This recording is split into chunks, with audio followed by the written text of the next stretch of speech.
तो आइए अब हम लोग सेल के बारे में डिस्कशन करते हैं। सबसे पहली चीज़ जो एनसीईआरटी बुक में मेंशन है कि चीज़ें दो तरह की होती हैं, लिविंग और नॉन लिविंग। लिविंग थिंग्स को एनिमेट थिंग्स भी कहा जाता है और नॉन लिविंग थिंग्स को इनएनिमेट थिंग्स भी कहा जाता है।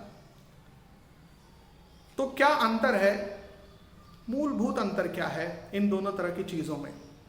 और ये क्वेश्चन भी एनसीईआरटी बुक ने पूछा है और उसका आंसर भी खुद दिया है। What is it that makes an organism living, or what is it that an inanimate thing does not have which a living thing has? मतलब सीधा सा चीज़ है कि लिविंग थिंग्स में ऐसा क्या है जो नॉन लिविंग थिंग्स में नहीं है। तो आइए इसको पहले हम लिखते हैं। थिंग्स दो तरह की होती हैं, living and non living. Living things को एनिमेट थिंग्स भी कहा जाता है और नॉन लिविंग थिंग्स को इनएनिमेट थिंग्स भी कहा जाता है। तो लिविंग थिंग्स को एनिमेट थिंग्स भी कहते हैं और नॉन लिविंग थिंग्स को इनएनिमेट थिंग्स भी कहा जाता है।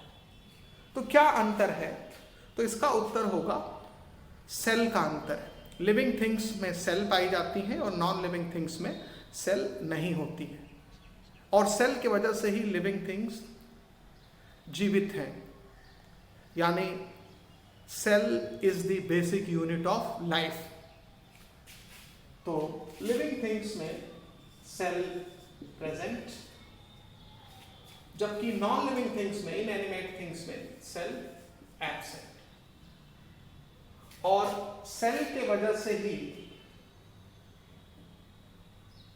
लिविंग थिंग्स लिविंग है, और इसीलिए cell is the basic unit of life। तो सेल लाइफ का बेसिक यूनिट है, और यही बहुत महत्वपूर्ण पॉइंट है जो सबसे शुरुआत में एनसीईआरटी बुक में मेंशन्ड है।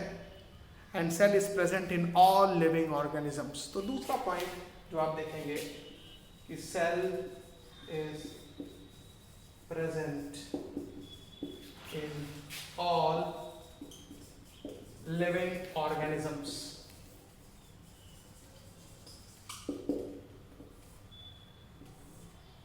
Living organisms. अब हम देखेंगे कि लिविंग ऑर्गेनिजम्स में सेल्स किन रूपों में पाई जाती हैं। कुछ लिविंग ऑर्गेनिजम्स होते हैं जिनकी बॉडी सिंगल सेल की बनी होती है। ऐसे लिविंग ऑर्गेनिजम्स को यूनिसेलुलर ऑर्गेनिजम्स कहा जाता है। कुछ लिविंग ऑर्गेनिजम्स होते हैं जिनकी बॉडी बहुत सारी सेल्स की बनी होती है, body is made up of many cells. तो ऐसे लिविंग ऑर्गेनिजम्स को मल्टी सेलुलर ऑर्गेनिजम्स कहा जाता है। अब यहाँ एक चीज़ ध्यान देने की आवश्यकता है, जितने भी मल्टी सेलुलर ऑर्गेनिजम्स होते हैं सब में जो सेल्स पाई जाती हैं उनका आपस में ट्रू अटैचमेंट हो, ये कोई ज़रूरी नहीं है। हो सकता है कुछ सेल्स वॉन्डरिंग हो, इधर उधर मूव करती हों, जैसे हमारे बॉडी में आरबीसी हैं वो इधर उधर मूव करती हैं, लेकिन हमारे बॉडी में तमाम ऐसी सेल्स हैं जो टिश्यू का हिस्सा हैं। जैसे एपिथेलियल टिश्यू में आप देखते होंगे कि सेल्स की पोजीशन फिक्स होती है और एकदम टाइटली प्लेस्ड होती हैं सेल्स। तो ज़्यादातर सेल्स जैसे लीवर की सेल है, किडनी की सेल है, इनकी पोजीशन फिक्स होती है। ऐसा नहीं कि किडनी से निकल के वो लीवर में चली जाएगी किडनी वाली सेल, या लीवर की सेल लीवर से निकल के किडनी में चली जाएगी। तो सेल्स का पोजीशन फिक्स होता है। बहुत सारे मल्टीसेलुलर ऑर्गेनिजम्स ऐसे भी होते हैं, और बहुत सारे मल्टीसेलुलर ऑर्गेनिजम्स ऐसे भी होते हैं जिनमें सेल्स की पोजीशन फिक्स नहीं होती। जैसे स्पंजेस, फाइलम पोरिफेरा में स्पंज आते हैं, तो इनकी बॉडी को अगर आप ऑब्जर्व करें तो देखेंगे कि इनकी बॉडी में जो सेल्स हैं वो वॉन्डरिंग सेल्स हैं। वो सेल्स की पोजीशन फिक्स नहीं होती। यदि उनकी बॉडी के सभी सेल्स को अलग कर दिया जाए और फिर उनको एक सॉल्यूशन में डाल दिया जाए, तो वो सेल्स धीरे धीरे फिर आकर के आपस में चिपक जाएंगी और फिर स्पंज का निर्माण कर लेंगी। तो स्पंज का रीजनरेशन पावर भी इसी वजह से होता है कि सारे सेल्स अगर बिखरा दिए जाएं स्पंज के, तो सारे सेल्स फिर यूनाइट भी हो जाते हैं। तो स्पंज का जो बॉडी प्लान है वो सेल एग्रीगेट बॉडी प्लान है। तो एनसीईआरटी बुक ने बहुत ही अच्छा पॉइंट मेंशन किया है कि ऑर्गेनिजम्स बने होते हैं सेल्स के या एग्रीगेट ऑफ सेल्स के। तो आइए इसको हम लोग समझने की कोशिश करते हैं और इसको लिखेंगे भी कैसे। तो लिविंग ऑर्गेनिजम्स दो तरह के होते हैं, यूनिसेलुलर और मल्टी सेलुलर।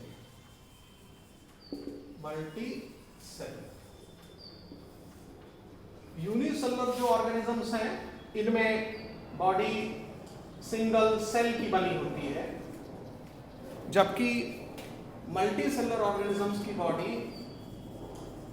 मैनी सेल्स की बनी होती है। और जो मल्टी सेलुलर ऑर्गेनिजम्स होते हैं जिनकी बॉडी मैनी सेल्स की बनी होती है, इसमें से कुछ केस में सेल्स शो ट्रू अटैचमेंट,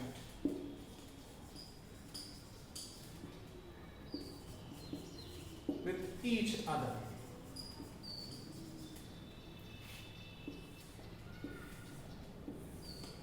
जबकि कुछ में एग्रीगेशन ऑफ सेल होता है, कुछ मल्टीसेलुलर ऑर्गेनिज्म में एग्रीगेशन ऑफ सेल्स होता है। इसका मतलब हुआ कि ट्रू अटैचमेंट नहीं होता है, नो ट्रू अटैचमेंट।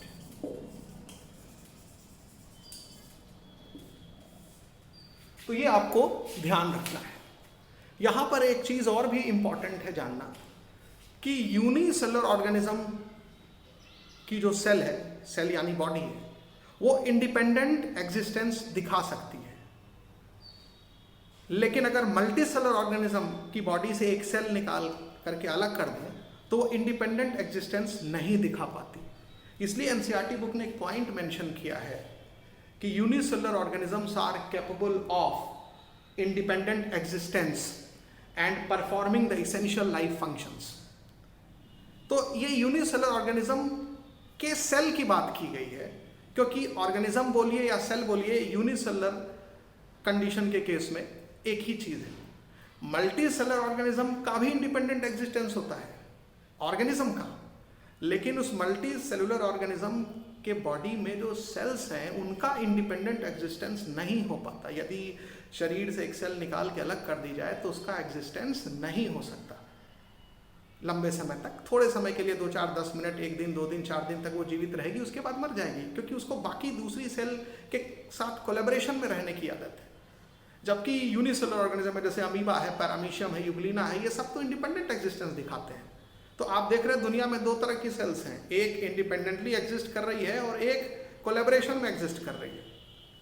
तो जब हम ये कहते हैं कि यूनिसेलुलर ऑर्गेनिज्म इंडिपेंडेंट एग्जिस्टेंस दिखाते हैं तो इसका मतलब उनकी सेल से होता है कि सेल इंडिपेंडेंटली एग्जिस्ट कर रही है, और उससे छोटा तो कोई ऑर्गेनिज्म आप सोच नहीं सकते। तो इसलिए कहा जाता है कि anything less than a complete structure of a cell does not ensure independent living. यानी सेल से कोई भी चीज अगर छोटी होगी तो वो इंडिपेंडेंटली सरवाइव नहीं कर पाएगी। ये हमको यूनिसेलुलर ऑर्गेनिज्म को देखने से पता चलता है। तो यहां पर आप इस पॉइंट को भी मेंशन कर लेंगे कि इसकी जो सिंगल सेल होगी यानी यूनिसेलुलर ऑर्गेनिज्म की जो सेल होगी can live independently,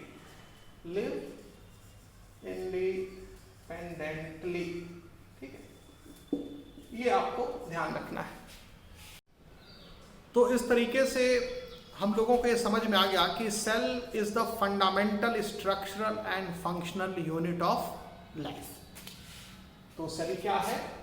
cell is the fundamental structural and functional unit of life.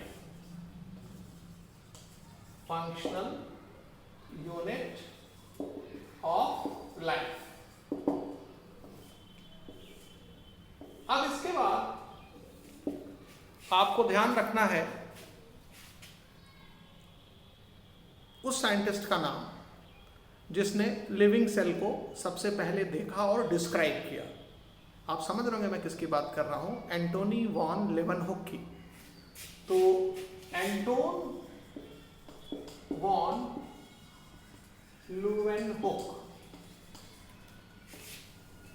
इन्होंने सबसे पहले सेल को देखा, फर्स्ट ऑब्जर्व एंड डिस्क्राइब्ड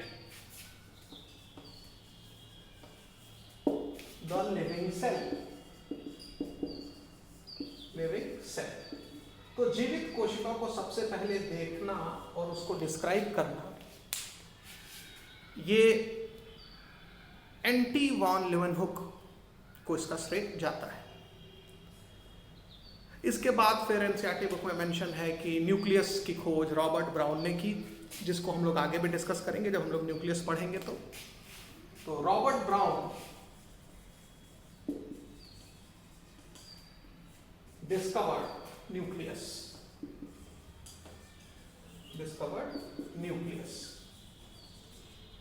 और धीरे धीरे करते हुए सेल के अंदर के जितने भी ऑर्गेनल्स हैं उनकी खोज अब तक हो चुकी है। यहां एक बात ध्यान रखने की है कि सेल के अंदर ऐसे भी बहुत सारे स्ट्रक्चर्स हैं, इवन सेल भी खुद उसको आप नेकेड आई से नहीं देख सकते। हमेशा कुछ सेल्स जरूर बहुत बड़ी होती हैं जिनको आप माइक्रोस्कोप के मदद के बिना भी देख सकते हैं, लेकिन ज़्यादातर सेल्स इतनी छोटी होती हैं कि उनको देखने के लिए माइक्रोस्कोप की आवश्यकता पड़ती है। एंटोन वॉन लेवनहुक ने भी सेल को जब देखा तो अपने माइक्रोस्कोप की मदद से देखा, और माइक्रोस्कोप का जो रिजॉल्विंग पावर है, उसकी जो पावर है, मैग्निफिकेशन पावर है, इससे पता चलता है कि हम सेल के अंदर जो ऑर्गेनल्स पाए जाते हैं उनको हम किस हद तक देख पाएंगे या नहीं देख पाएंगे क्लियरली। तो जब माइक्रोस्कोप की खोज हुई तब उसी के बाद सेल को लोगों ने देखना शुरू किया, और माइक्रोस्कोप के मदद से बहुत सारे ऑर्गेनल्स भी खोजे गए। माइक्रोस्कोप में सुधार होता गया, एक जनरेशन के बाद दूसरे जनरेशन के माइक्रोस्कोप आए, सिंपल माइक्रोस्कोप आया, कंपाउंड माइक्रोस्कोप आया, फिर फाइनली बहुत बड़े मॉडिफिकेशन के साथ फिर इलेक्ट्रॉन माइक्रोस्कोप आया। और जब इलेक्ट्रॉन माइक्रोस्कोप आ गया उसके बाद तो फिर क्या पूछना, सेल के अंदर के सभी सेल ऑर्गेनल्स को हम लोगों ने देख लिया, और आज हमारे पास तमाम सेल ऑर्गेनल्स की लिस्ट है, और इसमें प्रमुख भूमिका इलेक्ट्रॉन माइक्रोस्कोप की ही रही है। अब हम लोग सेल थ्योरी के बारे में बात करेंगे। जब सेल थ्योरी की बात की जाती है तो तीन साइंटिस्ट का नाम हमेशा दिमाग में आता है। पहले साइंटिस्ट माल्थियस स्लीडेन, दूसरे साइंटिस्ट थियोडोर स्वान, और तीसरे साइंटिस्ट रुडोल्फ विर्कोव।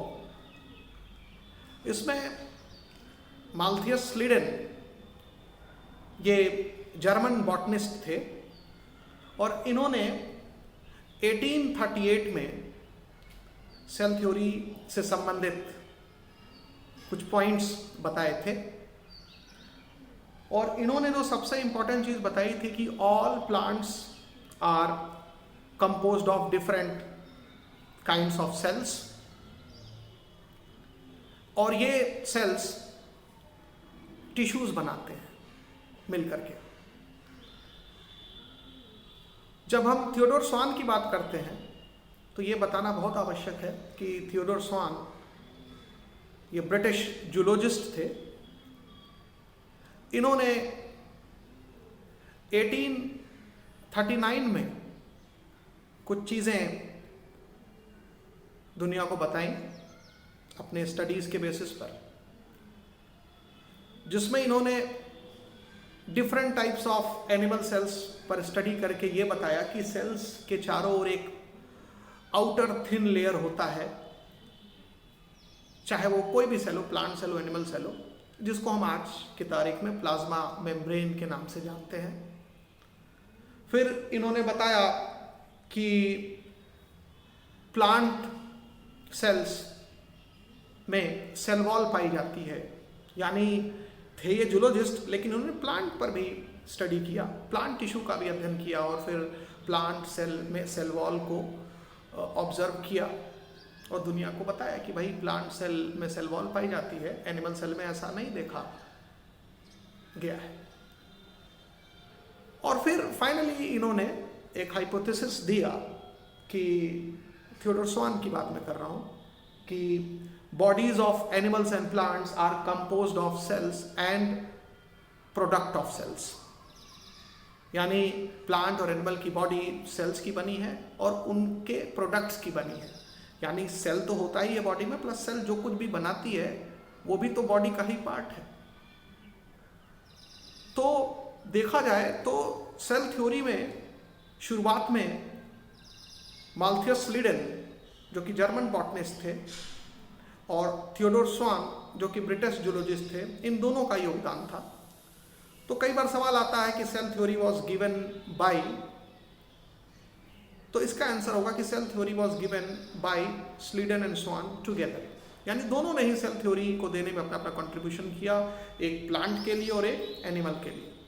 तो cell theory for plant was given by, अगर ये सवाल आता है तो माल्थियस स्लीडन, और cell theory for animal was given by Theodor Schwann. तो ये ध्यान रखना है।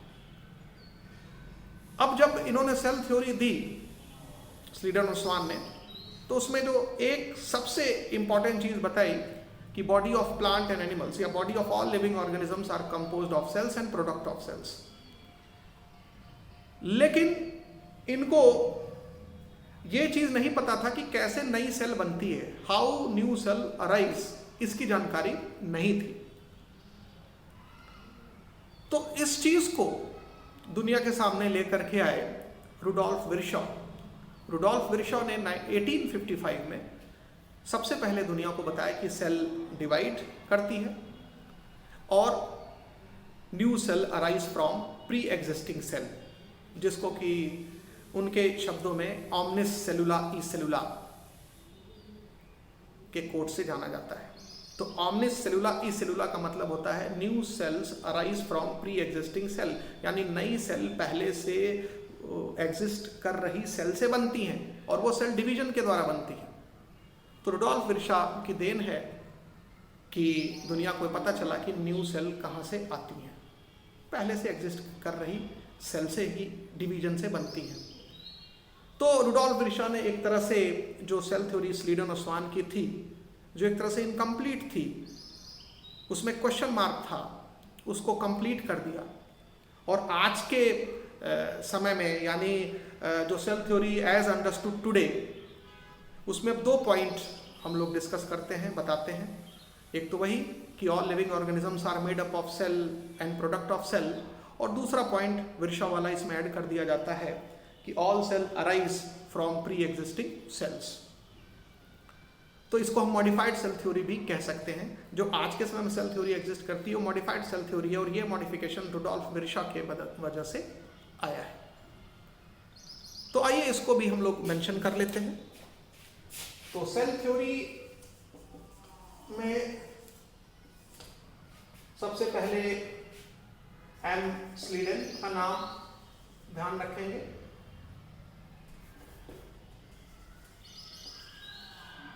और जो एम स्लीडन है ये जर्मन बॉटनिस्ट थे,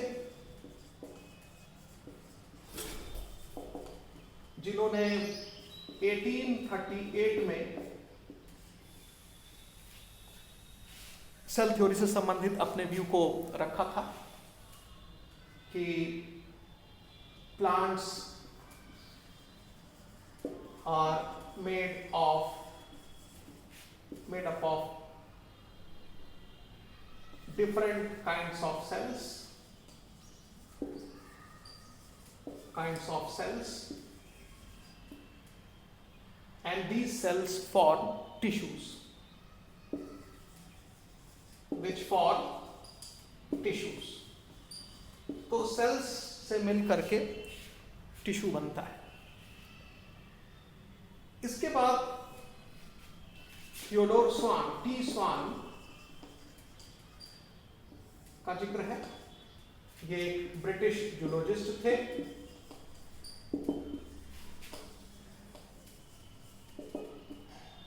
जिन्होंने अपने व्यूज को 1839 में रखा और इन्होंने 3 चीजें दुनिया को बताई। पहला तो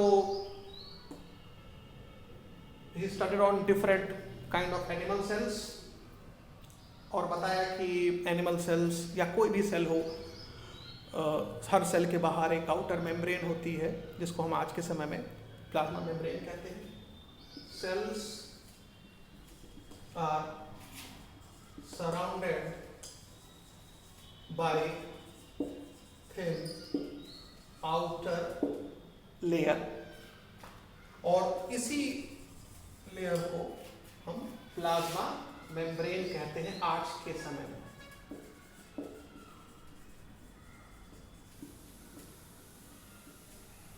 दूसरा जो पॉइंट उन्होंने बताया था कि plant cell contain cell wall. Theodor Schwann में प्लांट सेल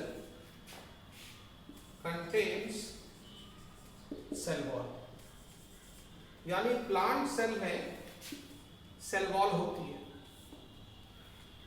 और तीसरी पॉइंट जो उन्होंने डिस्कस की थी कि body of animals and plants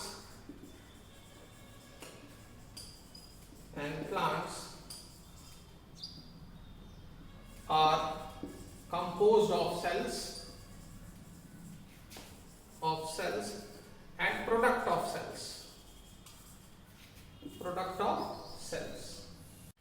Rudolf Virchow का भी नोट कर लीजिए।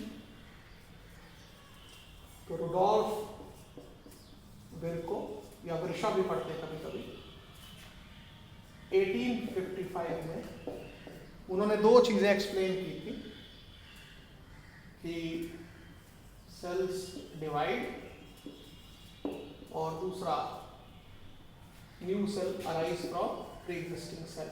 New cells arise from pre existing cells. इसी को उन्होंने ऑमनिस सेलुला ई सेलुला कहा था। ऑमनिस सेलुला ई सेलुला। और फिर इन्हीं के मॉडिफिकेशन से जो स्लीडन और स्वान की जो सेल थ्योरी थी वो आज की सेल थ्योरी में बदल गई। एक और इम्पॉर्टेंट चीज़ यहाँ ध्यान रखना है कि स्लीडन और स्वान ने जो सेल थ्योरी दी थी वो वास्तव में हाइपोथेसिस था। तो याद रखेंगे कि cell theory is in fact a hypothesis। ये एक हाइपोथेसिस है, ये भी सवाल आ सकता है।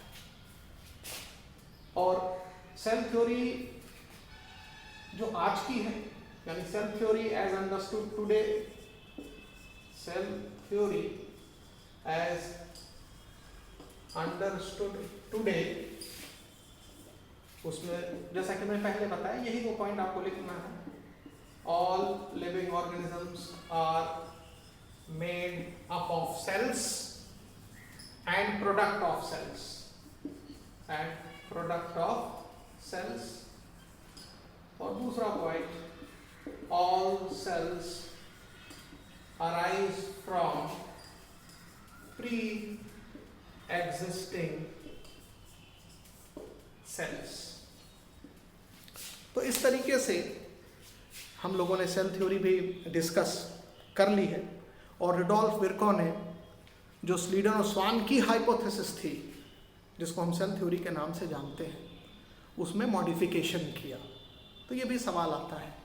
एक बार फिर से मैं आपको याद दिला दूं, स्लीडन और स्वान की जो सेल थ्योरी थी वह एक हाइपोथेसिस थी, उसको एक हाइपोथेसिस माना जाता है। Now we will discuss an overview of cell. इसके लिए हम अनियन पील सेल या ह्यूमन चीक सेल को अगर हम माइक्रोस्कोप से ऑब्जर्व करें तो हमें कुछ बेसिक स्ट्रक्चर्स दिखाई देंगे। अनियन पील सेल मतलब प्याज के छिलके की सेल, और ह्यूमन चीक सेल मतलब मनुष्य के गाल के दीवार की सेल। मुंह खोलिए और जो गाल की दीवार है उससे एक सेल निकालिए, तो ये हो गया ह्यूमन चीक सेल। तो जब आप अनियन पील सेल को या प्याज के छिलके की सेल को ऑब्जर्व करेंगे तो आप देखेंगे कि जो इसकी आउटर मोस्ट बाउंड्री होगी उसको सेल वॉल कहेंगे, और उसके अंदर भी एक और बाउंड्री होगी जिसको कहेंगे सेल मेम्ब्रेन। जबकि ह्यूमन चीक सेल को जब आप ऑब्जर्व करेंगे माइक्रोस्कोप से तो इसकी जो आउटर मोस्ट बाउंड्री होगी वो होगी सेल मेम्ब्रेन। यानी ह्यूमन चीक सेल में जो डिलिमिटिंग स्ट्रक्चर होगा, यानी सेल को लिमिट करने वाला स्ट्रक्चर जो होगा वो सेल मेम्ब्रेन होगा, जबकि अनियन पील सेल में जो डिलिमिटिंग स्ट्रक्चर होगा, जो सेल को लिमिट करने वाला स्ट्रक्चर होगा वो सेल वॉल होगा।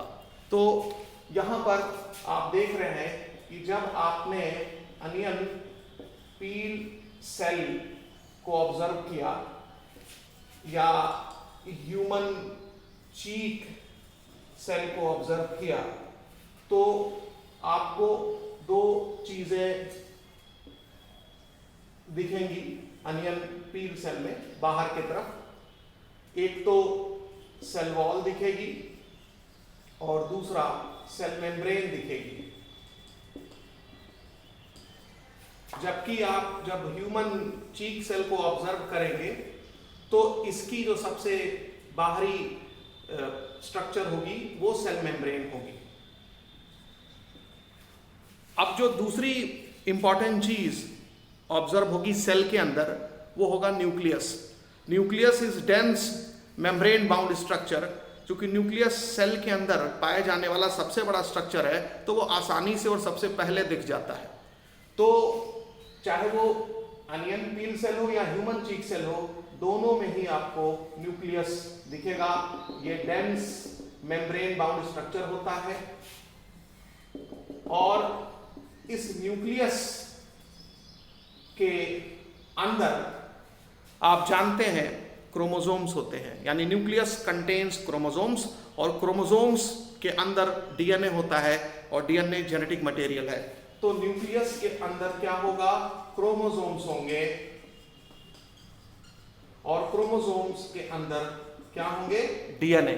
और डीएनए जो होता है it acts as genetic material,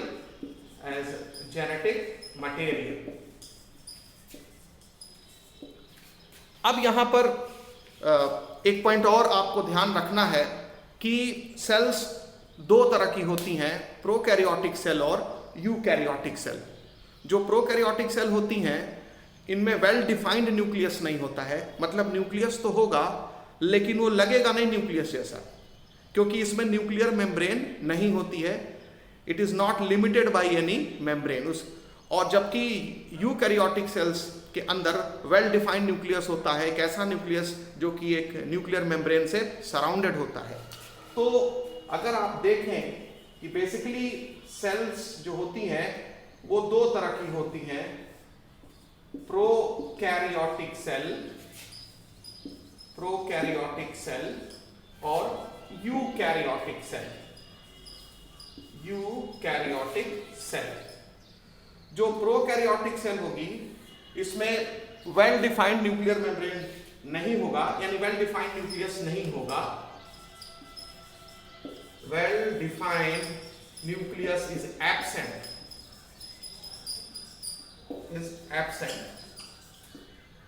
जबकि यूकैरियोटिक सेल में वेल डिफाइंड न्यूक्लियस होगा, वेल डिफाइंड न्यूक्लियस प्रेजेंट।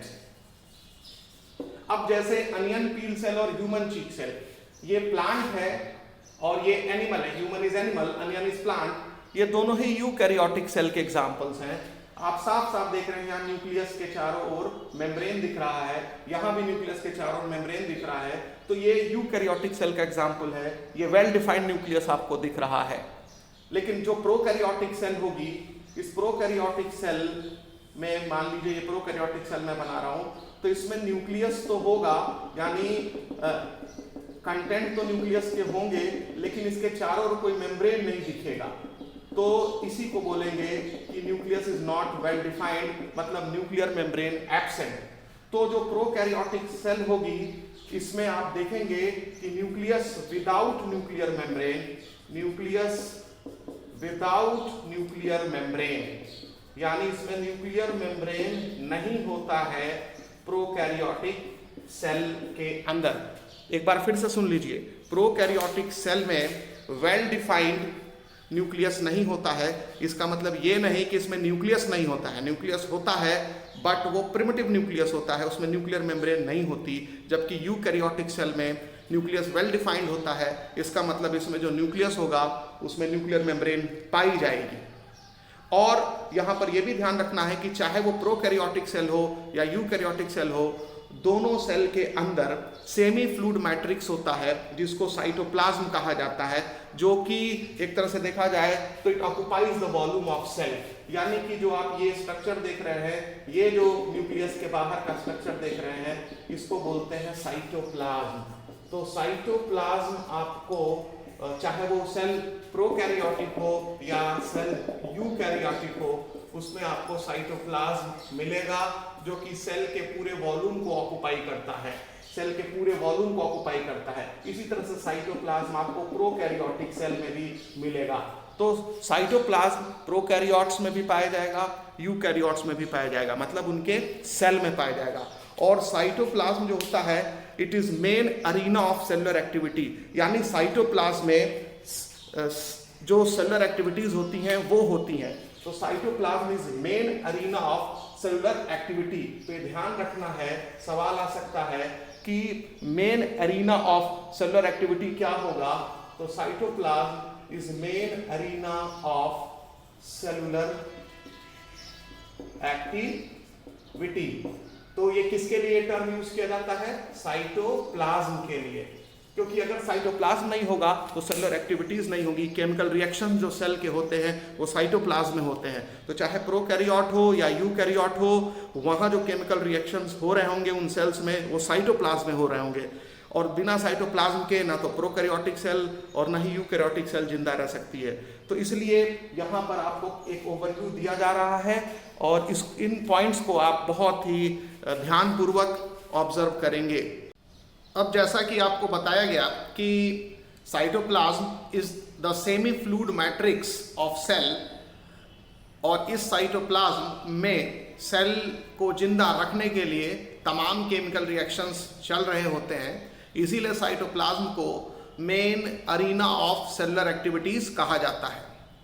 अब यहाँ ये चीज़ भी ध्यान रखिएगा कि साइटोप्लाज्म में बहुत सारे ऑर्गेनल्स भी पाए जाते हैं, यानी एक सेल के अंदर न्यूक्लियस भी एक ऑर्गेनल है, लेकिन न्यूक्लियस के चारों ओर जो साइटोप्लाज्म पाया जाता है उस साइटोप्लाज्म में भी ऑर्गेनल्स पाए जाते हैं और उनको साइटोप्लाज्मिक ऑर्गेनल्स कहा जाता है। तो न्यूक्लियस सेल ऑर्गेनल है लेकिन साइटोप्लाज्मिक ऑर्गेनल नहीं है, ये ध्यान रखिएगा। क्योंकि सेल के अंदर मान लीजिए ये सेल है और सेल के अंदर ये हमने न्यूक्लियस बना दिया, तो न्यूक्लियस तो सेल के अंदर का ऑर्गेनल है और न्यूक्लियस के चारों तरफ ये जो सेमी फ्लूइड मैट्रिक्स है इसको साइटोप्लाज्म कहेंगे। तो साइटोप्लाज्म में भी कुछ स्ट्रक्चर्स पाए जाएंगे जिनको साइटोप्लाज्मिक ऑर्गेनल्स कहा जाता है। तो साइटोप्लाज्म में कुछ ऑर्गेनल्स पाए जाएंगे और इनको साइटोप्लाज्मिक ऑर्गेनल्स कहा जाता है, साइटोप्लाज्मिक ऑर्गेनल्स कहा जाता है। Nucleus is not a cytoplasmic organelle but it is a cell organelle। तो ध्यान रखेंगे nucleus is a cell organelle, it is not cytoplasmic organelle, क्योंकि साइटोप्लाज्म में नहीं है, साइटोप्लाज्म अलग है इससे। it is not cytoplasmic organelle। और सेल के अंदर जो भी ऑर्गेनल पाया जाएगा न्यूक्लियस हो या साइटोप्लाज्म के अंदर जो भी ऑर्गेनल है वो सबको सेल ऑर्गेनल कहेंगे। तो सेल ऑर्गेनल वो सब कुछ हो गया जो कि सेल के अंदर है। Nucleus is also a cell organelle और साइटोप्लाज्मिक ऑर्गेनल्स भी सेल ऑर्गेनल हैं। लेकिन साइटोप्लाज्मिक ऑर्गेनल सिर्फ वही ऑर्गेनल होंगे जो साइटोप्लाज्म में मौजूद होंगे। तो इसका भी जिक्र एनसीईआरटी बुक में है कि जो साइटोप्लाज्मिक ऑर्गेनल्स साइटोप्लाज्म में पाए जाते हैं या सेल में पाए जाते हैं। अगर हम सेल की बात करेंगे तो न्यूक्लियस एक ऑर्गेनल हमने पहले ही बता दिया है, और उसके अलावा सेल के अंदर जो दूसरे ऑर्गेनल्स होंगे वो साइटोप्लाज्म में पाए जाएंगे और इसलिए उनको साइटोप्लाज्मिक ऑर्गेनल कहेंगे। बहुत इंपॉर्टेंट है, इसलिए मैं बार बार इसको रिपीट कर रहा हूं। तो साइटोप्लाज्मिक ऑर्गेनल वो ऑर्गेनल है जो साइटोप्लाज्म में पाया जाएगा, और इन्हीं को सेलुलर ऑर्गेनल्स भी कहेंगे, यानी सेल में भी पाए जा रहे हैं तो इसलिए सेल ऑर्गेनल भी कह लिए गए। लेकिन न्यूक्लियस सेल ऑर्गेनल है बट साइटोप्लाज्मिक ऑर्गेनल नहीं है। अब देखिए साइटोप्लाज्म में जो साइटोप्लाज्मिक ऑर्गेनल्स होते हैं इसमें कुछ मेम्ब्रेन बाउंड ऑर्गेनल्स होते हैं। मेम्ब्रेन बाउंड ऑर्गेनल्स होंगे, कुछ मेम्ब्रेन बाउंड ऑर्गेनल्स होंगे जैसे कि endoplasmic reticulum, endoplasmic reticulum, Golgi body, आपने नाम सुना होगा गोल्गी बॉडी, माइटोकॉन्ड्रिया,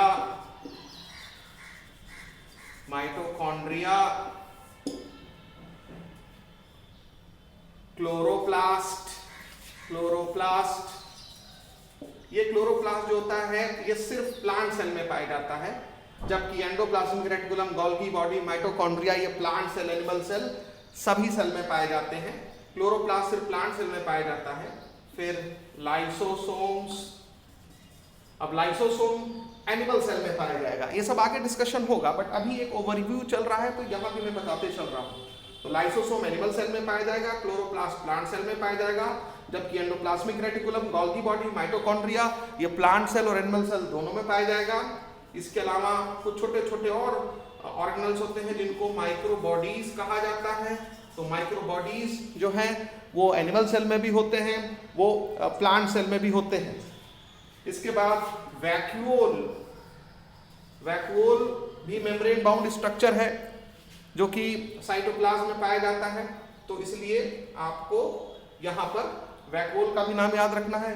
वैक्यूल की जहाँ तक बात है तो एक बड़ा वैक्यूल आपको मिलता है प्लांट सेल में, लेकिन एनिमल सेल में बड़ा वैक्यूल नहीं मिलता है। एनिमल सेल के वैक्यूल बहुत छोटे छोटे होते हैं और कई सारे होते हैं, या तो वैक्यूल नहीं होते हैं, जबकि प्लांट सेल में अक्सर आपको एक बड़ा सेंट्रल वैक्यूल देखने में मिलता है। लेकिन यहाँ पर एक पॉइंट याद रखेंगे कि वैक्यूल को हम साइटोप्लाज्मिक ऑर्गेनल कंसीडर नहीं करते हैं। यहाँ लिख जरूर दिया है लेकिन वैक्यूल को साइटोप्लाज्मिक ऑर्गेनल कंसीडर नहीं करते हैं। हालांकि वो साइटोप्लाज्म का एक बहुत बड़े हिस्से को कवर करता है, सेल के अंदर एक बहुत बड़े हिस्से को कवर करता है। तो यहाँ पर ये चीज़ आपको ध्यान रखना है। इसके अलावा कुछ ऐसे साइटोप्लाज्मिक ऑर्गेनल्स भी पाए जाते हैं जिनके चारों ओर मेम्ब्रेन नहीं होती है, और उसको बताने से पहले यहाँ ये भी ध्यान रख लीजिएगा कि ये जो साइटोप्लाज्मिक ऑर्गेनल्स पाए जाते हैं मेम्ब्रेन बाउंड, ये सिर्फ यूकैरियोटिक सेल में पाए जाते हैं। प्रोकैरियोटिक सेल में साइटोप्लाज्मिक ऑर्गेनल्स नहीं मिलते हैं। मैं फिर से बोल रहा हूँ, वैक्यूल को हम साइटोप्लाज्मिक ऑर्गेनल कंसीडर नहीं करते हैं। तो हम यहाँ वैक्यूल को हटा करके बात कर रहे हैं। Endoplasmic reticulum, Golgi body, mitochondria, lysosome, chloroplast, microbodies ये सब मेम्ब्रेन बाउंड ऑर्गेनल्स हैं, और ये membrane bound organelles eukaryotic cell के साइटोप्लाज्म में पाए जाते हैं। प्रोकैरियोटिक सेल के साइटोप्लाज्म में कोई मेम्ब्रेन बाउंड ऑर्गेनल नहीं पाया जाता है। तो आप लिख सकते हैं कि prokaryotic cell do not contain membrane bound cell organelles या साइटोप्लाज्मिक ऑर्गेनल्स। जैसा कि हमने आपको बताया कि प्रोकैरियोटिक सेल में मेम्ब्रेन बाउंड ऑर्गेनल्स नहीं पाए जाते हैं, बट एक चीज़ ध्यान रखिएगा कि वैक्यूल जो है वो देखा जा सकता है प्रोकैरियोटिक सेल में। बहुत सारे बैक्टीरिया होते हैं जो कि प्रोकैरियोटिक सेल के एग्जाम्पल हैं, जिनमें गैस वैक्यूल भी पाया जाता है। तो वैक्यूल जो है वो पाया जा सकता है और वैक्यूल के चारों ओर मेम्ब्रेन होती है। तो हम अगर ये बोलें कि कोई भी मेम्ब्रेन बाउंड सेल ऑर्गेनल नहीं पाया जाता प्रोकैरियोट में, तो ये सही नहीं होगा। यूजुअली हम जरूर कह देते हैं कि प्रोकैरियोटिक सेल में मेम्ब्रेन बाउंड ऑर्गेनल्स नहीं होते हैं। तो ठीक है, जितने सारे मेम्ब्रेन बाउंड ऑर्गेनल का जिक्र अभी हमने आप के सामने किया, उसमें वैक्यूल को छोड़ करके कोई भी सेल ऑर्गेनल जो कि मेम्ब्रेन से घिरा है वो प्रोकैरियोटिक सेल में नहीं होता है। कहने का मतलब ये है। अब इसके बाद जो सेल के साइटोप्लाज्म में कुछ ऐसे भी ऑर्गेनल्स होते हैं जिनके चारों मेम्ब्रेन नहीं होती है, नॉन मेम्ब्रेनस सेल ऑर्गेनल्स, यानी उसको हम non membrane bound cell organelles कह सकते हैं। तो non membrane bound cell organelle की जब बात होती है तो इसमें राइबोसोम का नाम सबसे पहले आता है। तो जो राइबोसोम्स होते हैं, ये राइबोसोम्स यूकैरियोटिक सेल में भी पाए जाते हैं और प्रोकैरियोटिक सेल में भी पाए जाते हैं। तो याद रखना है कि राइबोसोम्स जो होंगे present in prokaryotic cell and eukaryotic cells. तो राइबोसोम्स प्रोकैरियोटिक सेल में भी होते हैं और यूकैरियोटिक सेल में भी होते हैं, और ribosomes non membrane bound cell organelle हैं। और राइबोसोम की जो लोकेशन होती है, अगर हम यूकैरियोटिक सेल को ऑब्जर्व करें तो राइबोसोम का लोकेशन, राइबोसोम कहाँ कहाँ पाए जाते हैं, तो ये साइटोप्लाज्म में बिखरे रहते हैं, इन साइटोप्लाज्म। इसके अलावा राइबोसोम जो होते हैं ये माइटोकॉन्ड्रिया में भी पाए जाते हैं और क्लोरोप्लास्ट के अंदर भी पाए जाते हैं। मतलब यूकैरियोटिक सेल की बात कर रहे हैं, inside mitochondria and chloroplast, mitochondria and chloroplast. इसके अलावा राइबोसोम जो है वो एंडोप्लाज्मिक रेटिकुलम के सरफेस पर भी पाए जाते हैं, on the surface of endoplasmic reticulum.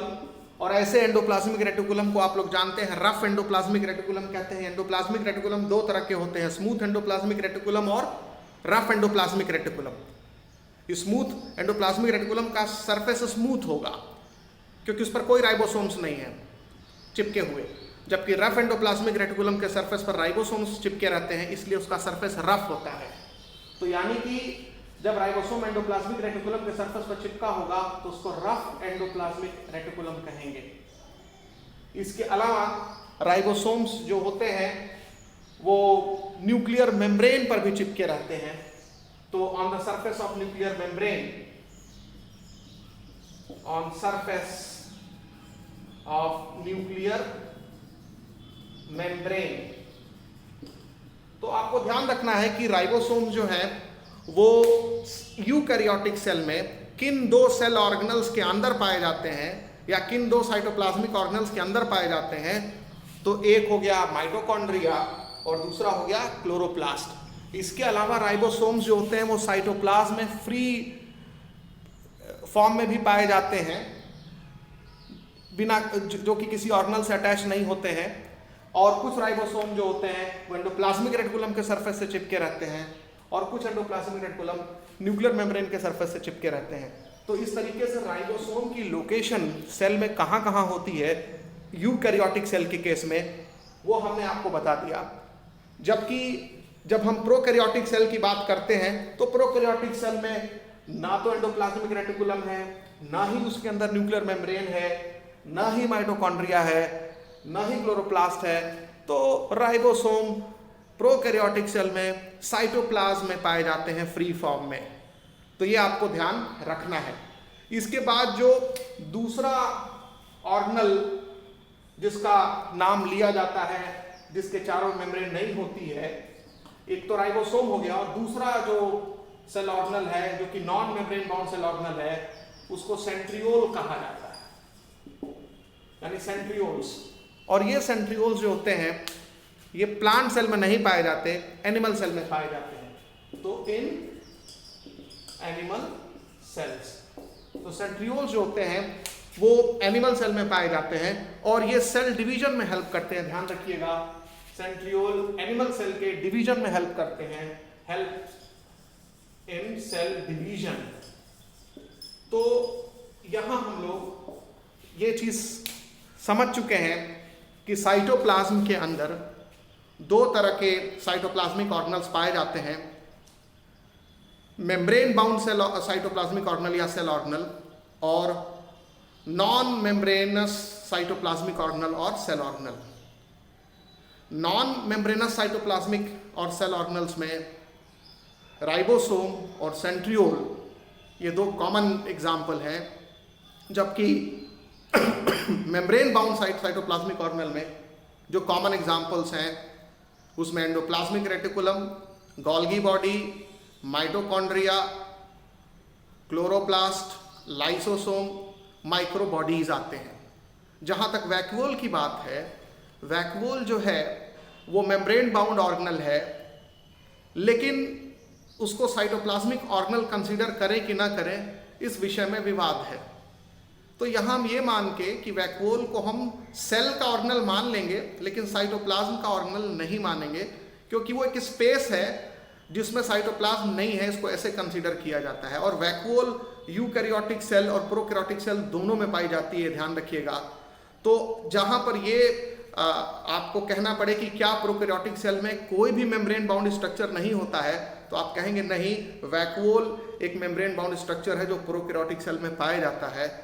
ठीक है, बाकी जो दूसरे मेम्ब्रेन बाउंड स्ट्रक्चर्स हैं वो प्रोकैरियोटिक सेल में नहीं होते। अब एनसीईआरटी बुक लिखती है कि cells differ greatly in size, shape and activities. सबसे पहले हम सेल के साइज की बात करते हैं। साइज ऑफ सेल्स, इसमें सबसे पहला नाम आता है माइकोप्लाज्मा का। माइकोप्लाज्मा जो है वो यूनिसेलुलर लिविंग ऑर्गेनिज्म है, ये एक प्रोकैरियोट है और इसके सेल की साइज सबसे छोटी होती है। तो smallest cell in living world अगर किसी का होता है तो वो है माइकोप्लाज्मा का, और इसके सेल की जो साइज होती है उसमें लेंथ दिया गया है और वो होता है इसका जो लेंथ है वो ध्यान रखिएगा वो होता है 0.3 माइक्रोन, या इसी को माइक्रोमीटर भी कहा जाता है। अब जो दूसरी सेल जिसका साइज एनसीईआरटी बुक में मेंशन है वो है बैक्टीरियल सेल। तो बैक्टीरिया की जो साइज होती है वो 3 to 5 माइक्रोन या माइक्रोमीटर होती है।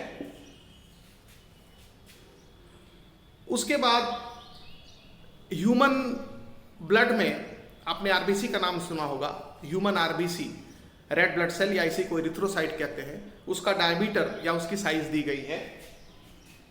तो ह्यूमन आरबीसी की जो साइज दी गई है वो वास्तव में वो डायमीटर है आरबीसी का, और ये जो साइज है 7 माइक्रोन या माइक्रोमीटर।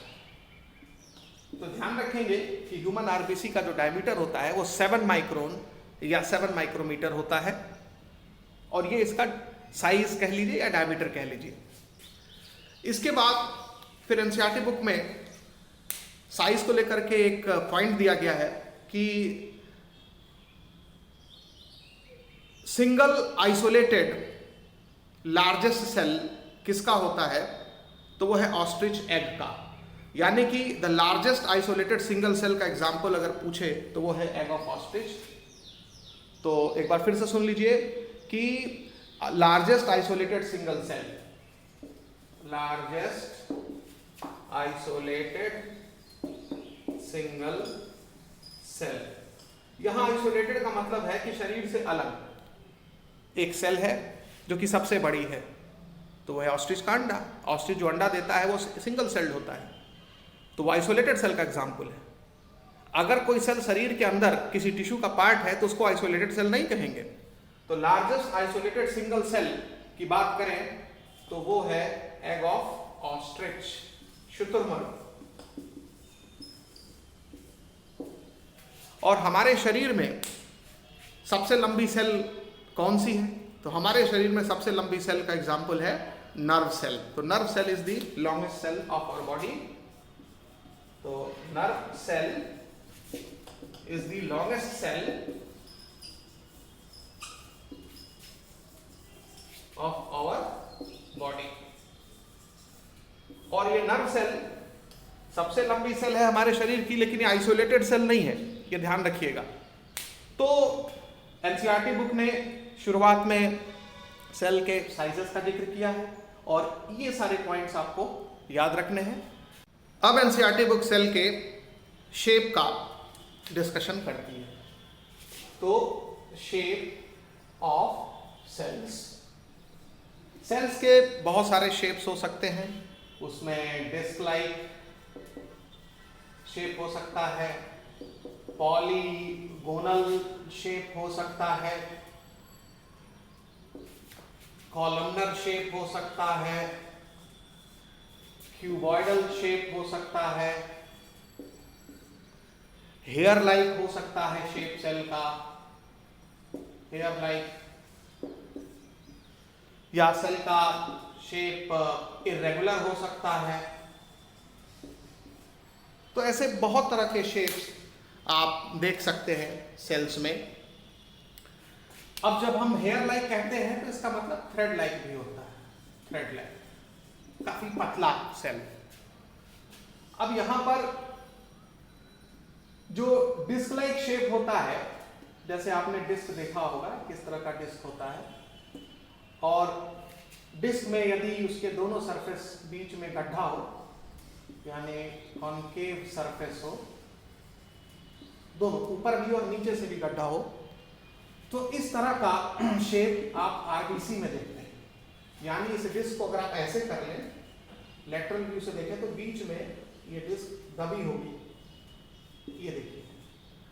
तो आरबीसी का ये सरफेस व्यू है और ये साइड व्यू है, लेटरल व्यू है, लेटरल व्यू है, और ये सरफेस व्यू है, सरफेस व्यू।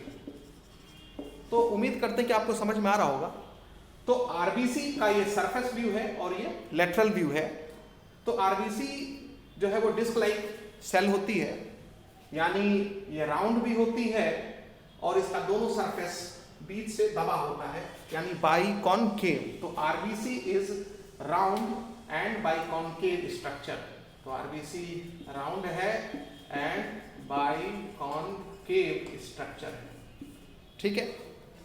इसके बाद जब आप दूसरा एग्जांपल देते हैं शेप का, जैसे इर्रेगुलर शेप, तो इरेगुलर शेप का मतलब है कि सेल का शेप फिक्स नहीं होता है। अभी आप देख रहे हैं तो कुछ और शेप है, थोड़ी देर बाद कुछ और शेप हो जाएगा।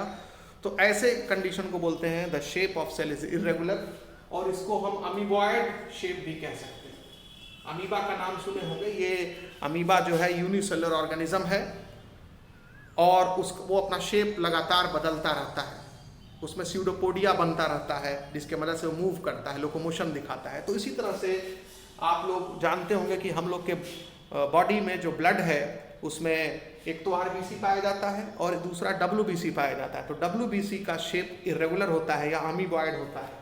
तो जो डब्ल्यूबीसी होते हैं उनका शेप इरेगुलर या अमीबॉयड होता है, ये ध्यान रखेंगे। तो WBC is example of a cell having irregular shape और अमीबॉयड शेप। इसके बाद जो तीसरे तरह के शेप का जिक्र हम करने जा रहे हैं वो है कॉलमनर, यानी कि पिलर लाइक सेल्स। आप देखिए कि कुछ सेल्स होती हैं जो पिलर लाइक होती हैं, कॉलमनर शेप उनका होता है और ये इनकी लंबाई ज़्यादा होती है, चौड़ाई कम होती है। तो इस तरह के भी सेल हैं कॉलमनर सेल।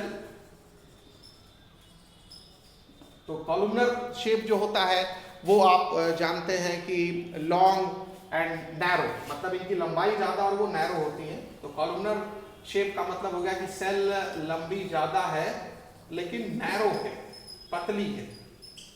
जैसे हम लोग के बॉडी में आप लोग सुने होंगे कॉलमनर एपिथेलियम पाया जाता है, तो आप लिख सकते हैं कॉलमनर एपिथेलियल सेल, इसका एग्जाम्पल है कॉलमनर एपिथेलियल सेल, इसका एग्जाम्पल है। इसके बाद फिर आपने देखा होगा नर्व सेल के बारे में सुना होगा। नर्व सेल ब्रांच्ड सेल होती हैं, लॉन्ग सेल होती हैं। तो आप कह सकते हैं इनमें हेयर लाइक प्रोजेक्शंस निकले रहते हैं।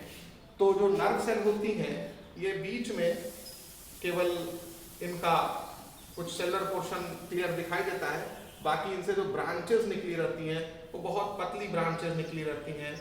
और इन ब्रांचेस को आप पढ़े होंगे डेंड्राइट्स बोला जाता है, या एक्सॉन। लंबा ब्रांच हो गया तो उसको क्या बोल देंगे, एक्सॉन कह देंगे। तो इस तरीके से आप ये जो नर्व सेल देखते हैं, नर्व सेल ये लॉन्ग सेल्स हैं, लंबी लंबी सेल्स हैं, इनके प्रोसेस निकले रहते हैं, इसकी वजह से वो लंबी हैं और ब्रांचिंग निकली रहती है। तो लॉन्ग एंड ब्रांच सेल का एग्जांपल क्या हो गया, लॉन्ग एंड ब्रांच्ड सेल का एग्जांपल हो गया नर्व सेल। इसमें जो बीच वाला पार्ट होता है उसको साइटोन कहते हैं, और जो प्रोसेस या ब्रांचेस निकले रहते हैं उनको डेंड्रॉन कहते हैं। एक ब्रांच को डेंड्रॉन कहेंगे, बहुत सारे ब्रांच होंगे तो डेंड्राइट्स, यानी डेंड्राइट्स प्लूरल टर्म है और डेंड्रॉन जो है वो सिंगुलर टर्म है, ठीक है। और जो सबसे लंबा ब्रांच होगा उसको एक्सॉन कहेंगे। तो एक्सॉन और डेंड्रॉन या डेंड्राइट्स ये ब्रांचेस होते हैं नर्व सेल के। तो नर्व सेल एग्जांपल हो गई लॉन्ग और ब्रांच सेल की, ये ध्यान रखना है आपको। उसके बाद हेयर लाइक सेल्स का एग्जांपल होगा, इलोंगेटेड सेल का एग्जांपल होगा, जैसे ट्रैकीड्स हो गए। जाइलम का नाम सुना होगा आपने, जाइलम और फ्लोएम वैस्कुलर टिश्यू होते हैं प्लांट्स में, तो जाइलम में आप सुने होंगे ट्रैकीड्स और वेसल्स पाए जाते हैं। तो जो ट्रैकीड्स होते हैं वो बहुत ही पतले सेल्स होते हैं, हेयर लाइक सेल्स होते हैं। तो ये ट्रैकीड्स, जो ट्रैकीड्स होते हैं वो हेयर लाइक सेल्स का एग्जाम्पल हैं, हेयर लाइक या थ्रेड लाइक सेल्स के एग्जाम्पल हैं। तो इस तरीके से यहाँ पर आप देख रहे हैं कि हेयर लाइक सेल्स का भी एग्जाम्पल आपको पता चल गया। क्यूबॉइडल सेल में जो सेल्स होंगी उनकी लंबाई और चौड़ाई एक जैसी होगी। क्यूब आप बनाना पहले से भी जानते हैं कि क्यूब कैसे बनाया जाता है, तो क्यूबिकल शेप भी आपको पता होगा कैसा होता है। तो जब कोई सेल क्यूब जैसी होती है यानी इसकी लंबाई और चौड़ाई सब और मोटाई ये सब बराबर होती है तो उसको क्यूब कहा जाता है। तो हम लोग के बॉडी में क्यूबॉइडल एपिथेलियम भी पाया जाता है। जैसे हम लोग के बॉडी में कॉलमनर एपिथेलियम होता है, उसी तरह से हम लोग के बॉडी में क्यूबॉइडल एपिथेलियम भी होता है। तो जो क्यूबॉइडल सेल होती हैं उसका एग्जांपल हो जाएगा cuboidal epithelium cells, epithelial cells, ठीक है। और इसके बाद कुछ सेल्स ऐसे भी होती हैं जो ओवल इन शेप होती हैं। पत्ती का अगर सेक्शन आप काटिए तो पत्ती में मीजोफिल सेल्स पाई जाती हैं। पत्ती का जो सरफेस होता है ना, अगर आप पत्ती के का अगर आप ट्रांसफर सेक्शन काटें तो पत्ती में एक सरफेस ऊपर होता है एक नीचे, और दोनों सरफेस के बीच में जो सेल्स होती हैं उनको मीजोफिल सेल कहते हैं। तो जो मीजोफिल सेल्स होती हैं वो राउंड एंड ओवल होती हैं। कुछ सेल राउंड होती हैं, कुछ क्या होती हैं, ओवल होती हैं। तो मीजोफिल सेल्स जो है मीजोफिल सेल्स, तो mesophyll cells round and Oval होती हैं। तो इस तरीके से आपको बहुत सारे एग्जाम्पल्स बताए गए सेल के शेप से रिलेटेड, और ये आपको ध्यान रखना है। एनसीईआरटी बुक लिखती है कि शेप ऑफ द सेल में very with the function they perform, यानी कि फंक्शन के हिसाब से सेल अपने शेप को वेरी करती है। हर सेल का फंक्शन सेम नहीं होता, सेल्स का फंक्शन अलग अलग होता है। अब किडनी की सेल होगी या आरबीसी है या डब्ल्यूबीसी है, आप देखिए 3 सेल का नाम हमने यहाँ लिया और तीनों का जो फंक्शन है सेल का वो अलग अलग है, तो जाहिर सी बात है शेप भी इनका अलग अलग होगा। तो सेल का शेप डिपेंड करता है उसके फंक्शन पर भी, तो ये आपको ध्यान रखना है। अब हम लोग यहाँ पर डिटेल में प्रोकैरियोटिक सेल के बारे में पढ़ेंगे। तो प्रोकैरियोटिक सेल, अब प्रोकैरियोटिक सेल पाए जाते हैं जिन ऑर्गेनिजम्स में उनको प्रोकैरियोट्स कहा जाता है। तो प्रोकैरियोट्स के एग्जाम्पल क्या होंगे या प्रोकैरियोटिक सेल के एग्जाम्पल क्या होंगे, बात एक ही हुई। तो prokaryotes are organisms in which prokaryotic cell is present. Prokaryotic मैं शॉर्ट में पीके लिखता हूं, तो प्रोकैरियोटिक सेल इज प्रेजेंट। तो ऐसे ऑर्गेनिज्म जिनमें प्रोकैरियोटिक सेल पाई जाती है उनको प्रोकैरियोट्स कहा जाता है। प्रोकैरियोट्स के एग्जाम्पल में आप मेंशन कर लें, बैक्टीरिया आते हैं, ब्लू ग्रीन एल्गी आते हैं, ब्लू ग्रीन एल्गी। फिर इसके एग्जाम्पल्स में माइकोप्लाज्मा आते हैं, माइकोप्लाज्मा जिसमें स्मॉलेस्ट सेल पाया जाता है। माइकोप्लाज्मा यूनिसेलर ऑर्गेनिज्म है जिसकी सेल सबसे छोटी होती है, और माइकोप्लाज्मा को ही PPLO कहा जाता है। एनसीईआरटी बुक में यहाँ पर एक चीज अलग लिखी है कि माइकोप्लाज्मा एंड PPLO लिखा है, तो इस पर सतर्क हो जाइएगा। माइकोप्लाज्मा एंड PPLO नहीं होना चाहिए। मेरे हिसाब से माइकोप्लाज्मा को ही PPLO कहते हैं, एक तरह से PPLO का ही एग्जाम्पल है माइकोप्लाज्मा। PPLO का फुल फॉर्म होता है प्लूरोनिमोनिया लाइक ऑर्गेनिजम्स। तो PPLO का जो फुल फॉर्म होता है pleuropneumonia like organisms, pneumonia like organisms. तो इस तरीके से प्रोकैरियोट्स के 3 एग्जाम्पल आपको याद रखने हैं, bacteria, blue green algae and mycoplasma. अच्छा, यहां पर एक ये भी चीज ध्यान रखना है कि जो प्रोकैरियोट्स होते हैं वो यूकैरियोट्स के रिस्पेक्ट में, यानी प्रोकैरियोटिक सेल यूकैरियोटिक सेल के रिस्पेक्ट में छोटी होती हैं और फास्ट रेट से मल्टीप्लाई करती हैं। यानी 2 सेल्स अगर अगल बगल रख दी जाए और कंपैरिजन किया जाए तो साइज की बात जहां तक है तो prokaryotic cells are smaller than eukaryotic cells and the prokaryotic cells multiply more rapidly than eukaryotic cell. तो प्रोकैरियोटिक सेल जो है वो यूकैरियोटिक सेल की तुलना में ज़्यादा तेजी से मल्टीप्लाई करती हैं। तो prokaryotic cells are smaller and multiply more rapidly as compared to eukaryotic cells।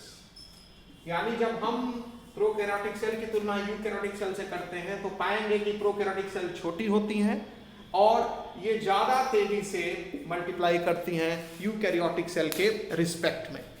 और जो प्रोकैरियोटिक सेल होती हैं ये भी अपने साइज में और शेप में ग्रेटली वैरी करती हैं, यानी अलग अलग प्रोकैरियोटिक सेल्स अलग अलग शेप्स एंड साइजेस में आपको मिलेंगे। बैक्टीरिया भी, ये नहीं कि सारे बैक्टीरिया का शेप और साइज एक ही जैसा होगा, बैक्टीरिया भी इसमें वेरी करेंगे। ब्लू ग्रीन एल्गी में भी डिफरेंट टाइप्स के शेप एंड साइजेस आपको मिलेंगे। तो प्रोकैरियोटिक सेल्स में very greatly in shape and size. तो prokaryotic cells very greatly in size and shape, ये आपको ध्यान रखना है।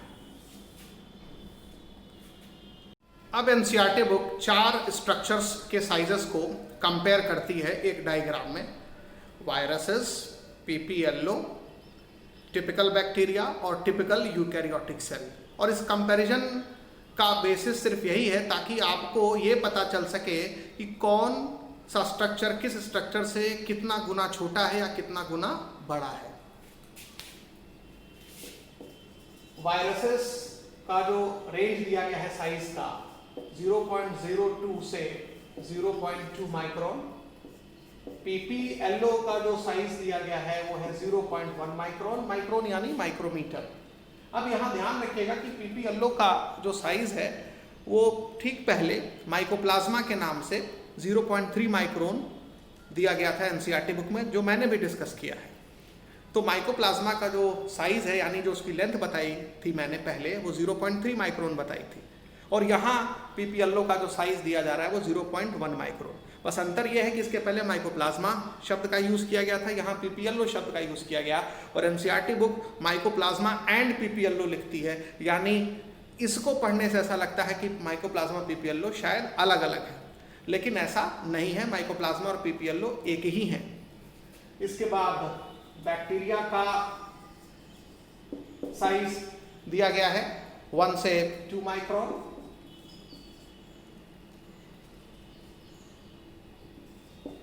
और फिर टिपिकल यूकैरियोटिक सेल का साइज रेंज दिया गया है 10 से 20 माइक्रोन।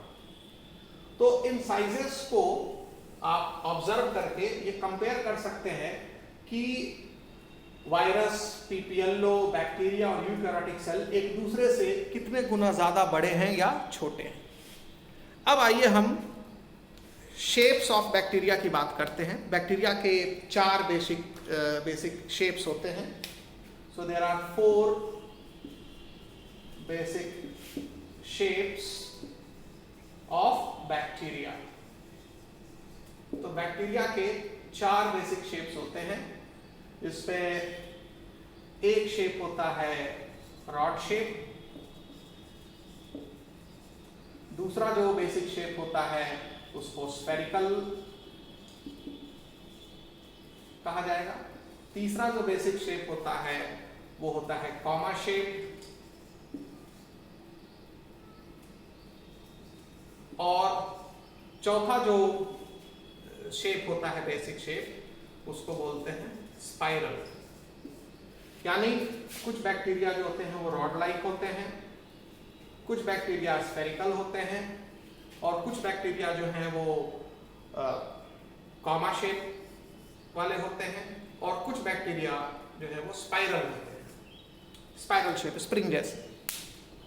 और बैक्टीरिया का जो नाम होता है वो उनके शेप के आधार पर ही रखा जाता है।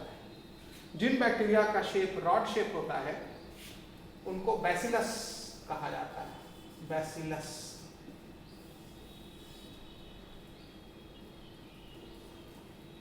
जिन बैक्टीरिया का शेप स्फेरिकल होता है उनको कोकस कहा जाता है। कोकस जो है वो सिंगुलर टर्म है और कोकाई जो है वो प्लूरल टर्म है।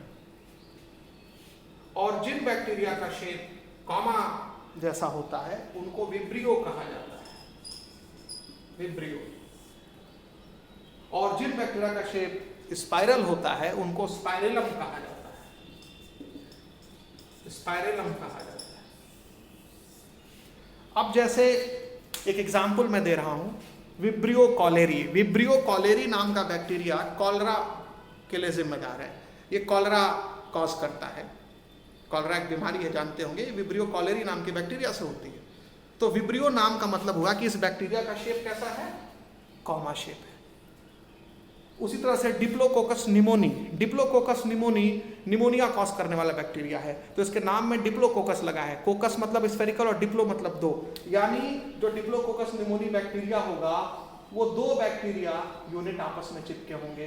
तो जब भी ये शरीर में पाए जाएंगे तो 2 स्फेरिकल बैक्टीरिया आपको चिपके हुए मिलेंगे आपके शरीर में, तो इसलिए इनका नाम पड़ गया डिप्लोकोकस, यानी 2 कोकस आपस में चिपके हुए हैं और इसको बोल दिया गया डिप्लोकोकस।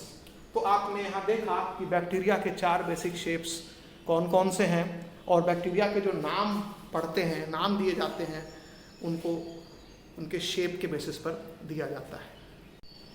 अब एनसीईआरटी बुक ये मेंशन करती है कि जितने भी प्रोकैरियोट्स होते हैं वो वाइड वैरायटी ऑफ डिफरेंसेस दिखाते हैं अपने शेप में और फंक्शन में, लेकिन इन प्रोकैरियोट्स की जो सेल होती हैं, यानी जो प्रोकैरियोटिक सेल होती हैं, उसका ऑर्गेनाइजेशन जब हम देखेंगे तो वो सभी प्रोकैरियोट्स में उनमें फंडामेंटल सिमिलरिटी होती है। मतलब फिर से सुनिए मैं क्या कह रहा हूँ, जितने तरह के प्रोकैरियोट्स होते हैं वो सब शेप और फंक्शन में वाइड वैरायटी दिखाते हैं, लेकिन जब इनके प्रोकैरियोटिक सेल के ऑर्गेनाइजेशन की बात आती है तो इन सभी में फंडामेंटल सिमिलरिटी होती है। इसका मतलब कि जो प्रोकैरियोटिक सेल डिफरेंट प्रोकैरियोट्स में पाए जाते हैं वो सब सेल्स एक ही जैसी होती हैं, भले ही इनके फंक्शन, इनके शेप्स अलग अलग हों। तो आइए प्रोकैरियोटिक सेल के ऑर्गेनाइजेशन को अब डिटेल में समझते हैं। पहले भी हल्का फुल्का जिक्र हमने किया था इसी लेक्चर में। अब किसी भी प्रोकैरियोटिक सेल में सबसे बाहर सेल वॉल होती है, ये हमने आपको बताया, और उसके बाद उसके अंदर प्लाज्मा मेम्ब्रेन होती है, यानी सेल मेम्ब्रेन होती है। तो किसी भी प्रोकैरियोटिक सेल के ऑर्गेनाइजेशन की जब हम बात करेंगे तो सबसे बाहर सेल वॉल होती है, उसके बाद सेल मेम्ब्रेन होती है, और फिर इसके अंदर साइटोप्लाज्म होता है, सेमी फ्लूइड मैट्रिक्स होता है जिसको साइटोप्लाज्म कहते हैं। तो किसी भी प्रोकैरियोटिक सेल में, हम यहाँ एक जनरल प्रोकैरियोटिक सेल के ऑर्गेनाइजेशन की बात कर रहे हैं, तो सबसे बाहर सेल वॉल, उसके अंदर सेल मेम्ब्रेन, और अंदर जो फ्लूइडी मैट्रिक्स है उसको साइटोप्लाज्म कहा जाता है। अब जो ये साइटोप्लाज्म है, इसी में प्रिमिटिव न्यूक्लियस पाया जाता है, एक ऐसा न्यूक्लियस जिसमें सेल मेम्ब्रेन जिसमें न्यूक्लियर मेम्ब्रेन नहीं होती है। तो ये मान लेते हैं ये इस प्रोकैरियोटिक सेल का न्यूक्लियस है, और ये वेल डिफाइंड न्यूक्लियस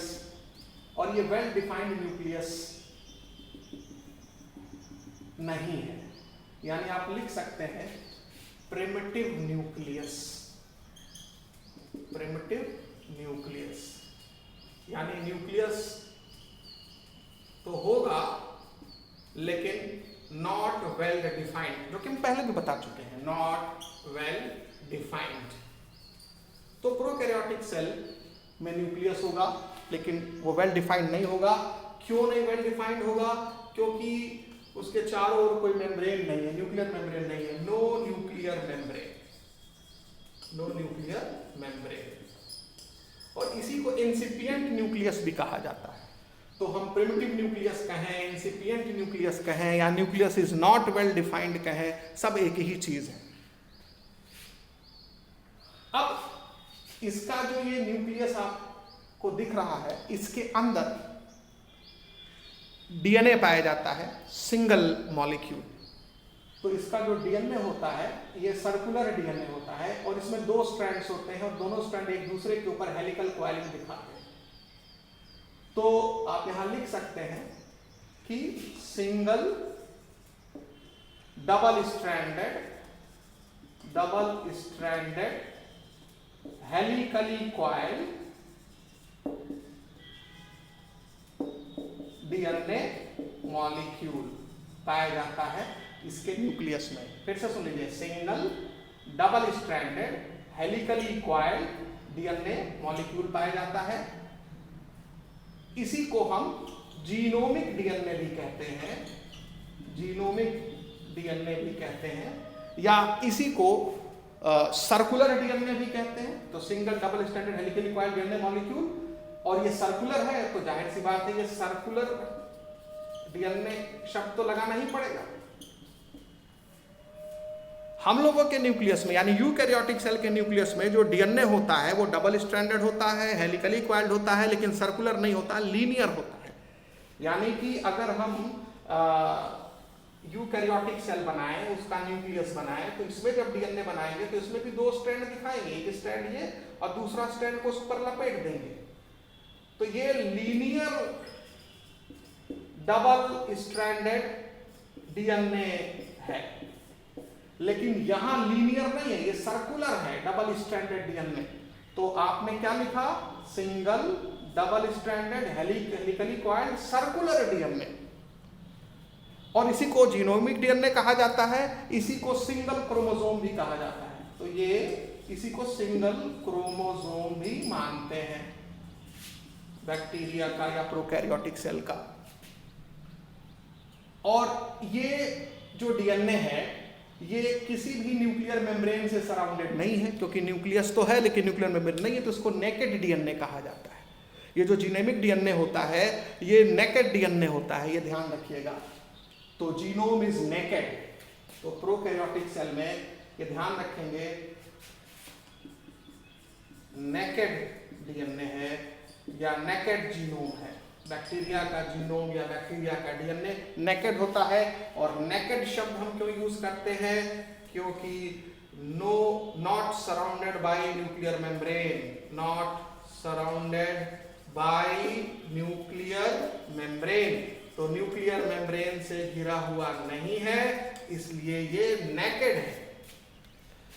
अब इसके बाद बहुत सारे बैक्टीरिया ऐसे होते हैं जिनमें इसी तरह के डीएनए मॉलिक्यूल्स न्यूक्लियस से बाहर होते हैं, साइटोप्लाज्म में छोटे छोटे।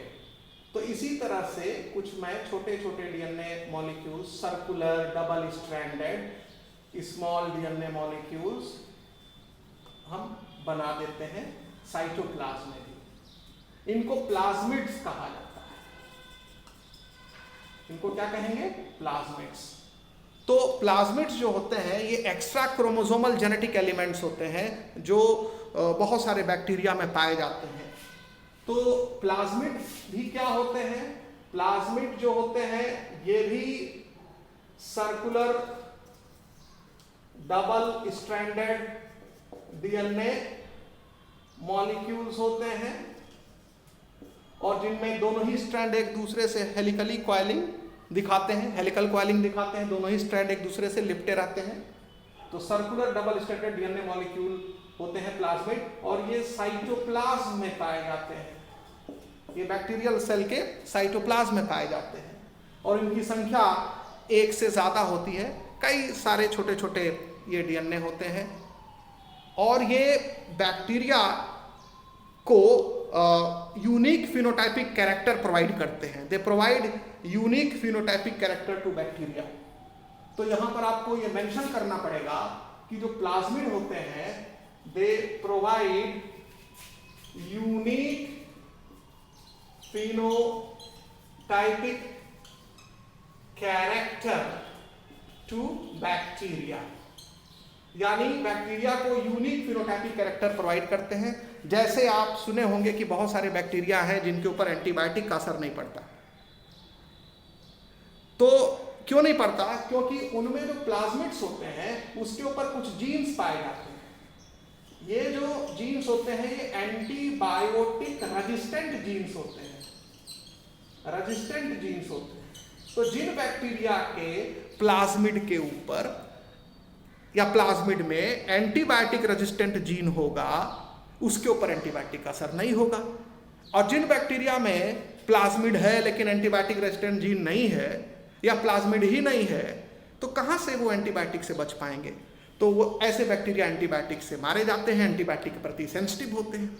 तो याद रखिए कि प्लाज्मिड इसी तरह से यूनिक फिनोटाइपिक प्रॉपर्टी या कैरेक्टर देता है बैक्टीरिया को। और एक फिनोटाइपिक कैरेक्टर जो यूनिक है बैक्टीरिया में वो है एंटीबायोटिक्स के प्रति रेजिस्टेंस प्रोवाइड करना। तो प्लाज्मिड बैक्टीरिया को एंटीबायोटिक के असर से बचाते हैं अगर उस प्लाज्मिड पर एंटीबायोटिक रेजिस्टेंट जीन हुआ तो है ना अमेजिंग कि बैक्टीरिया जो हैं वो एंटीबायोटिक से बचने के लिए अपने अंदर जीन भी रखते हैं। सारे नहीं बट ज़्यादातर, और कुछ बैक्टीरिया अलग अलग स्पीशीज पर डिपेंड करता है। और ये जो एंटीबायोटिक रेजिस्टेंट जीन होता है इनके मेन डीएनए पर नहीं होता है, ये मेन डीएनए है जिसको जीनोमिक डीएनए बोलते हैं क्योंकि ये बैक्टीरिया के न्यूक्लियस में है। या ये जो डीएनए मॉलिक्यूल्स हैं ये मेन डीएनए मॉलिक्यूल्स नहीं है, इस पर यूनिक प्रॉपर्टी के जीन्स मौजूद है, एंटीबायोटिक रेजिस्टेंस के जीन मौजूद है। और ये बैक्टीरिया के जिंदा रहने के लिए जरूरी नहीं है। अगर इन प्लाज्मिड्स को हम बैक्टीरिया के बॉडी से बाहर निकाल दें, इसके सेल से बाहर निकाल दें तो ये बैक्टीरिया मरेगा नहीं। हाँ, कब मरेगा? जब एंटीबायोटिक आएगा तब। तो एंटीबायोटिक्स के प्रेजेंस में जरूर मर जाएगा, लेकिन ये प्लाज्मिड नॉर्मल लाइफ के लिए जरूरी नहीं होते। ये लग्जरी देते हैं। एक तरह से लग्जरी का मतलब है कि जो जीवन की आवश्यकता पूरी हो जाने के बाद भी कुछ एक्स्ट्रा एडवांटेज देने वाली जो चीज़ें हैं उनको लग्जरी आइटम्स कहा जाता है। तो एक तरह से इनके ऊपर लग्जरी जीन्स होते हैं।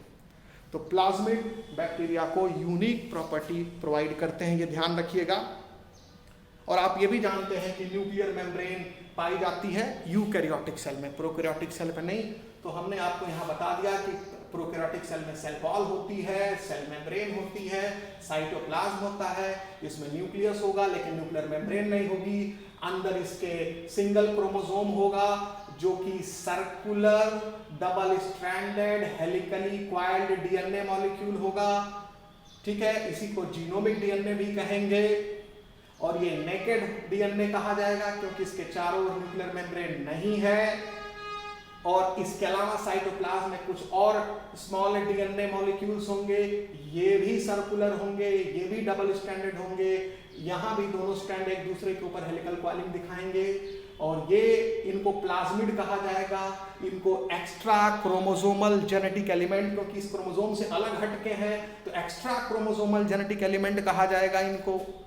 तो प्लाज्मिड को आप एक्स्ट्रा क्रोमोसोमल जेनेटिक एलिमेंट भी लिख लेंगे, एक्स्ट्रा क्रोमोसोमल जेनेटिक एलिमेंट होते हैं प्लाज्मिड, ठीक है। और ये यूनिक फिनोटाइप प्रोवाइड करते हैं बैक्टीरिया को, बहुत इंपॉर्टेंट पॉइंट है।